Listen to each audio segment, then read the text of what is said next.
आज 3 दिन हो गए हैं, अभी तक एक भी इस्तीफा क्यों नहीं आया या कोई भी किसी ने भी अकाउंटेबिलिटी क्यों नहीं लिया है? वो बात कर रहे हैं हम पानी रोक देंगे, हम पाकिस्तान का ये कर देंगे, हम वो कर देंगे। अरे पानी रोकने से क्या होगा? आप मुझे बताइए, आप क्या सरकार और क्या डिफेंस और क्या आप होम मिनिस्ट्री चला रहे हैं? आपसे अभी तक वो आतंकवादी पकड़े तक नहीं गए हैं। बेवकूफ नहीं है हम लोगों को सब समझ आता है। और जो लोग बेवकूफ बन के घर में बैठे हैं और हिंदू मुस्लिम कर रहे हैं ना, तो बात पे ये बात कह रहे हैं कि मुसलमान ही आतंकवादी होता है, तो मैं उनसे ये सवाल करती हूँ, 1984 के दंगों में जो सिख समुदाय मरा था उसको क्या मुसलमान ने मारा था?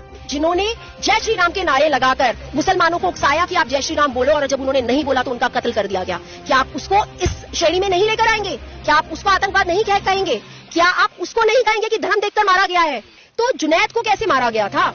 मैं पूछना चाहती हूँ तबरेज अंसारी जैसे लोगों को, उन सबको भी तो ऐसे ही मारा गया है ना।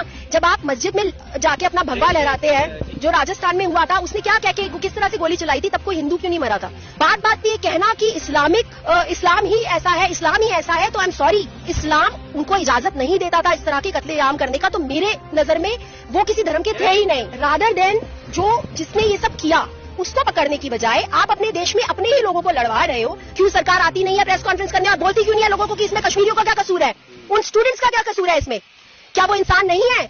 आपने कभी कश्मीरियों को अपना समझा ही नहीं है, आपने सिर्फ और सिर्फ कश्मीर को अपना माना है। हमारे हिंदू भाइयों को उन मुसलमान भाइयों ने ही बचाया है, राम राज्य बना दिया है मोदी जी ने, तो आपको 50-50 कमांडोज की क्या जरूरत है?